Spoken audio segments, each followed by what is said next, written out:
Alors c'est un programme suédois, vous avez reconnu le groupe ABBA, d'accord. Un programme suédois qui a retenu votre attention, il met à l'honneur la culture. Alors c'est comme un jeu quand même, parce qu'ici on n'a pas l'habitude de ça, la culture, sur des magazines plus ou moins sérieux.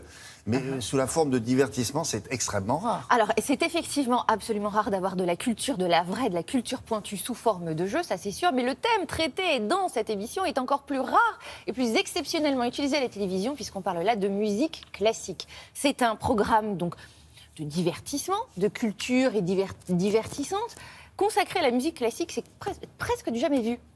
De cette manière-là. Pourquoi ? Puisque vous avez tous les ingrédients, on va dire, du divertissement classique, un public, deux équipes qui s'affrontent, des quiz, des questions. Vous avez même des musiciens qui vont jouer quelques morceaux. Mais alors, c'est un programme consacré à la musique classique, mais plus généralement à la culture classique. Donc, on va en parler d'art et de littérature classique. Nous, on a les petits prodiges, là, vous savez, c'est bien ça aussi. Ouais. Oui, mais vous n'avez pas deux équipes qui vont s'affronter sur des réponses de culture propre à ce domaine. Alors là, comme ça, brûle pour point, on a envie de se dire, est-ce que ce ne serait pas un petit peu austère d'avoir que de la musique classique sur un plateau, parce que vous avez aussi des gens qui vont lire des extraits de livres. Voilà, il y a un côté un peu sérieux, peut-être un peu austère. La réponse est oui.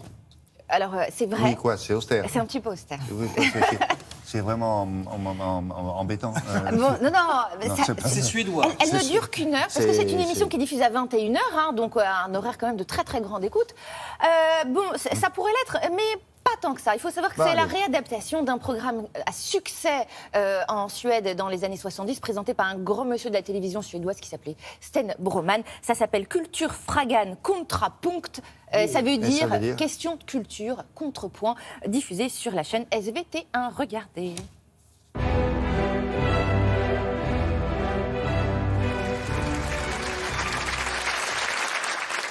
Äntligen! Kontrapunkt, programmet som sedan televisionens tidiga dagar haft ett kramgrepp kring den svenska folksjälen, är tillbaka. Men det kommer aldrig bli som förr. Förr var nämligen allt väldigt mycket bättre. Frågorna var knaprigare, Sten Bromans kostymer var färggladare. Älskarinnorna var lite yngre. Så därför så skulle jag vilja hälsa alla hjärtligt välkomna till det nya frågesportsprogrammet Kulturfrågan kontrapunkt. I 8 program framöver så kommer 4 lag att möta varandra med experter på konst, litteratur och inte minst klassisk musik.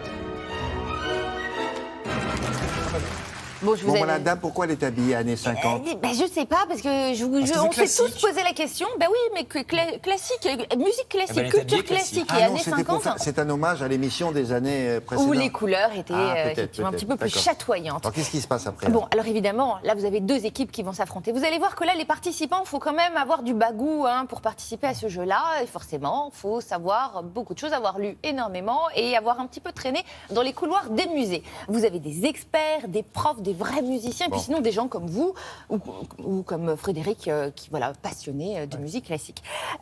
Quel type de questions avons-nous? Alors, réponse. Den tjeckiske kompositören Antonín Dvořák ska det fortsätta handla om. Han är väldigt känd för sin 9:e symfoni från Nya världen. Och den har blivit så populär att NASA har använt den för att väcka astronauter i rymden. Och därför ska det handla om rymden. Voyager 1 är den rymdsond som har färdats allra längst från jorden. Den har med sig en 12-tums guldpläterad kopparskiva med bilder, ljud och musik från jorden. Det är Bach, det är Mozart och det är Beethoven. Och sen är det också en fjärde. Jag tror att det är Sibelius Finlandia. Om jag inte är felinformerad. Ja. Jag har något som sitter i bakhuvudet att det skulle vara det. Det är ert svar. Då ska vi höra vad logen har att säga. Vem vill svara? Det gör du. Jag säger Stravinsky. Tack så mycket. Vad säger domaren? Det var rätt svar. Igor Stravinsky, vår offer. J'étais à Stockholm ce week-end, c'est vrai.